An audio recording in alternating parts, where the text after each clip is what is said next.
रोज एक नई कहानी देखने के लिए चैनल को सब्सक्राइब करें और बेल आइकन दबाना ना भूलें। दीपक और अजीत बहुत ही अच्छे दोस्त थे।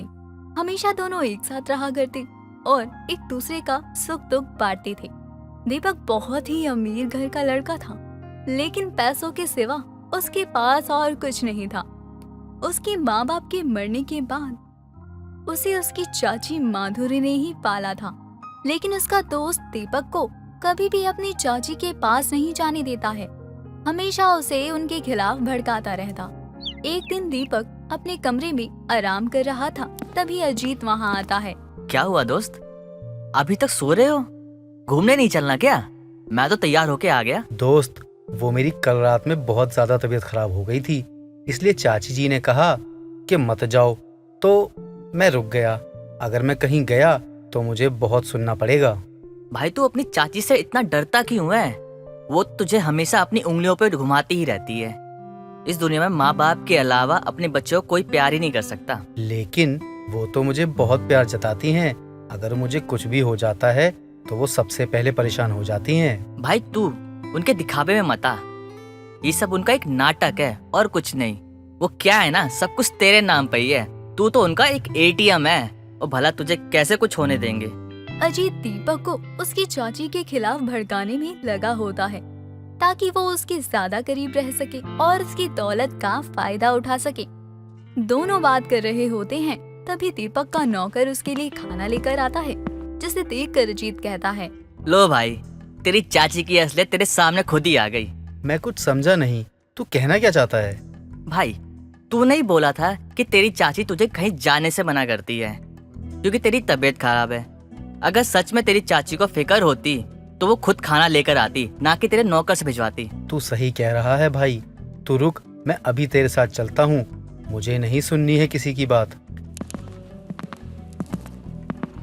दीपक, कहाँ जा रहे हो तुम अपने इस नालायक दोस्त के साथ? तुम्हें कितनी बार बोला है कि इससे दूर रहो, लेकिन तुम हो कि मेरी बात नहीं सुनते हो। मैं तुमसे ही बात कर रही हूँ, तुम मेरी बातों का जवाब क्यों नहीं दे रहे हो? क्योंकि मैं आपकी बातों का जवाब देना जरूरी नहीं समझता हूँ। तुम्हें अपने से बड़ों से बात करने की जरा भी तमीज नहीं रही।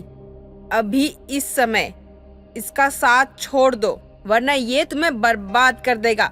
जब से तुम इससे मिले हो, गलत रास्ते पे ही चलते जा रहे हो। नहीं चाची जी, बल्कि जब से ये मिला है मुझे जीने की वजह मिल गई है, वरना इस दुनिया में मेरा कौन ही था। दीपक अजीत के साथ वहाँ से चला जाता है और उसे बियर बार के सामने रोकता है।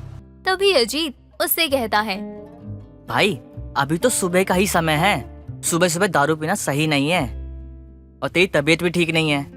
अरे चल ना भाई, कुछ नहीं होगा। मुझे संभालने के लिए तू है, फिर मुझे किस बात की चिंता।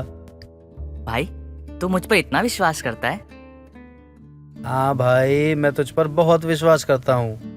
तू ही तो है एक मेरा सच्चा दोस्त और मेरा भाई, जो हमेशा मेरे बारे में सोचता है। अब चले अंदर क्या? दीपक सुबह से शाम तक बियर बार में बैठकर दारू पीता रहता है। वो अपने पाँव पर खड़ा भी नहीं हो पा रहा था। जैसे तैसे करके अजीत रात दीपक को लेकर घर पहुंचता है। माधुरी दीपक को लड़खड़ाते हुए देखकर उसका खून जल जाता है। अजीत जैसे तैसे करके उसे कमरे में लेकर जाता है और बिस्तर पर लिटा देता है। तभी माधुरी भी कमरे में आती है और अजीत को थप्पड़ मारकर कहती है, तुम जैसे दोस्त से अच्छा तो दुश्मन होता है, जो कम से कम अपने साथी का साथ तो देता है, उसे धोखा नहीं देते। लेकिन तुम तो उससे भी गैर गुजरे हो, अपने दोस्त को बर्बाद करने का कोई कसर नहीं छोड़ा। सही कहा आंटी जी आपने। चलो अच्छा है, कम से कम मुझे आपके सामने एक्टिंग तो नहीं करनी पड़ेगी। दीपक नहीं जानता मेरे बारे में, आप तो जानती हो ना, तो रोक लीजिए अपने बेटे को बर्बाद होने से।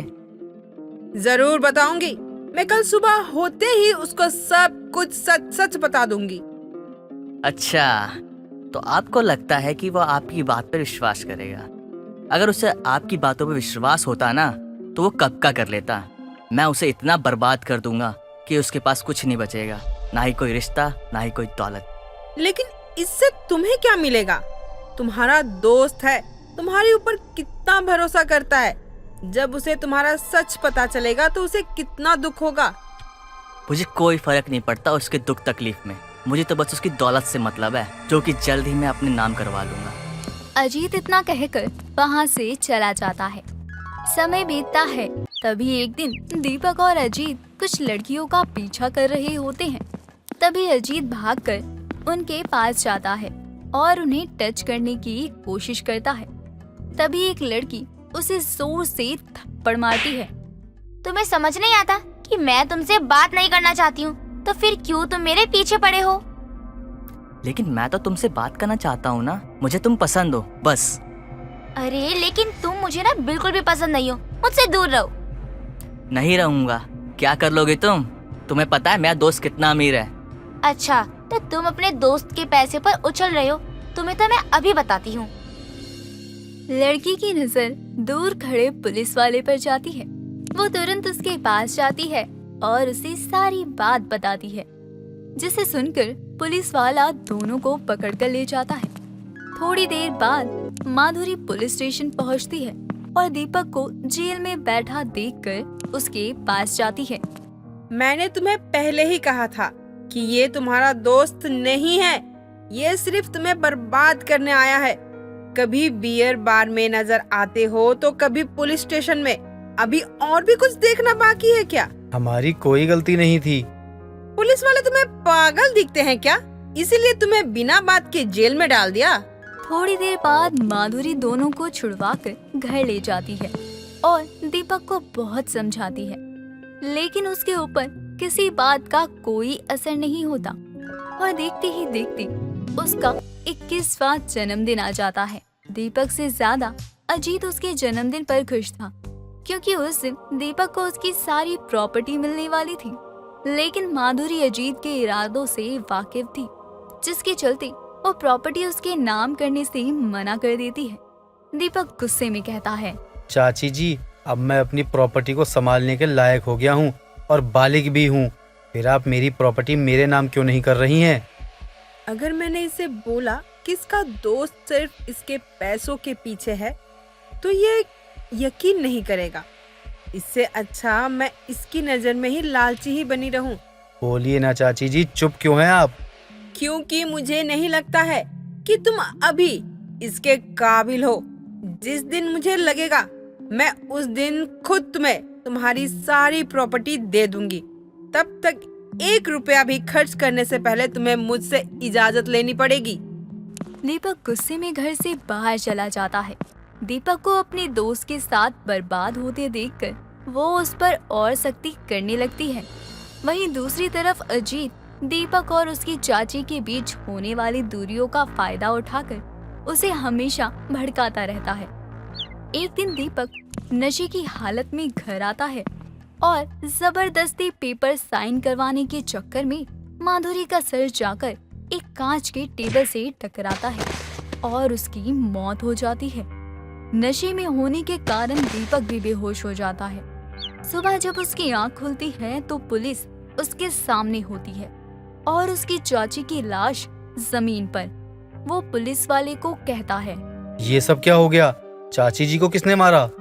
खुद ही अपनी चाची को मारकर बोल रहे हो किसने मारा? तुमने मारा है और हम तुम्हें यहाँ गिरफ्तार करने आए हैं। मुझे कुछ याद नहीं है।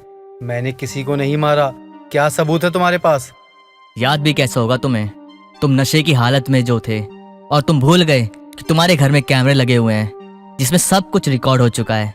अब तुम्हें कोई नहीं बचा सकता। दीपक के पास अपने बचाव में कहने के लिए कुछ नहीं था।